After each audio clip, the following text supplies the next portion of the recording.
నేను ఇప్పుడున్న ఇక్కడ ఉన్నటువంటి త్రిత్వపు సేవకులతో కూడా మాట్లాడుతున్నాను నాకు తెలుసు. నా ప్రియమైన వారలారా, గాయపరచాలని నేను చెప్పట్లేదు. I believe in the Trinity, the three attributes of God, Father, Son, and Holy Ghost, but not three gods. నేను త్రిత్వపు వాడనే, త్రిత్వాన్ని నేను నమ్ముతున్నాను. అనగా దేవుని యొక్క 3 గుణ విశేషాలను, తండ్రి, కుమారుడు, పరిశుద్ధాత్మ. అయితే ముగ్గురు దేవుళ్ళను కాదు. గమనించారా? I believe to be three attributes, absolutely. I do that with all my heart, Father, Son, and Holy Spirit, but they are not three gods. 3 గుణ విశేషాలున్నవి అని తప్పక నమ్ముతాను. నా హృదయపూర్తిగా నమ్ముతాను. తండ్రి, కుమారుడు, పరిశుద్ధాత్మ. అయితే వారు ముగ్గురు దేవుళ్ళు కాదు. అవి కేవలము 3 గుణ విశేషాలు, దేవుని యొక్క 3 విధి నిర్వాహకములు.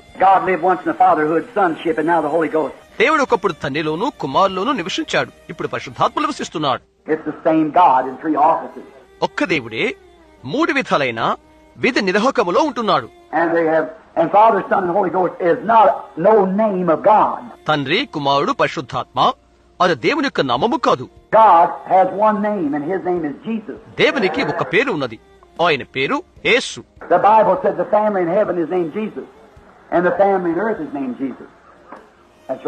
బైబిల్ తెలియజేస్తున్నది, పరలోకమందున్న కుటుంబము యేసు నామము పెట్టబడి ఉన్నది, మరియు భూలోకమందున్న కుటుంబము యేసు నామము పెట్టబడి ఉన్నది. అవును కదా?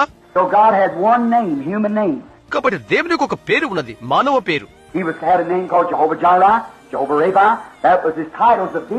యెహోవా యిరే, యెహోవా రఫా అను నామాలు ఆయన కలిగి ఉండవలసినది. అవి ఆయన దైవత్వపు నామములు. అయితే ఆయన ఒక్క నామము కలిగి ఉంటున్నాడు, అది ఆయనే.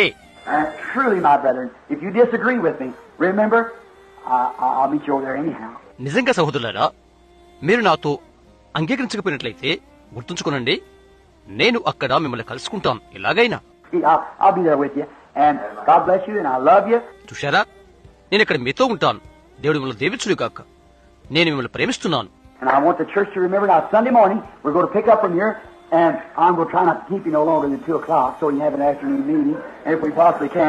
సంఘము గుర్తుంచుకోవలసినది, ఆదివారం ఇక్కడి నుండే మనం తీసుకోబోతున్నాం.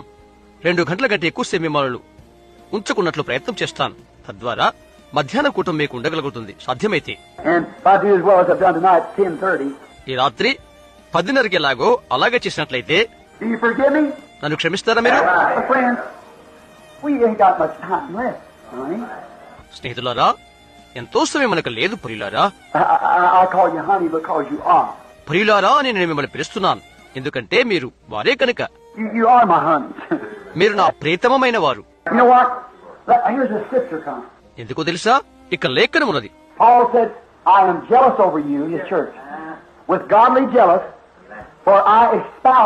పౌలులా చెప్తున్నాడు, దేవాశక్తితో మీ ఎడల ఆసక్తి కలిగి ఉన్నాను, సంఘం ఎడల నేను మిమ్మల్ని ప్రధానము చేసేది కాబట్టి. అక్కడే మీరున్నారు. అది అర్థమైందా? అది అదే. పవిత్రురాలైన కన్యకగా క్రీస్తుకు సమర్పింపవలనని. అది ఆదినాన సత్యమైనట్లయితే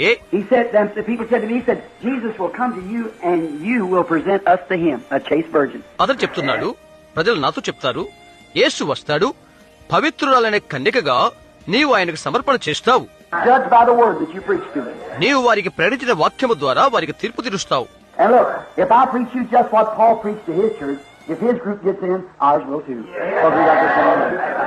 చూడండి, పౌలు తన యొక్క సంఘానికి ప్రకటించినదే నేను ప్రకటన చేస్తే అతని వర్గం వారు ఏమి పొందుతారో మనము అదే పొందుకుంటాం.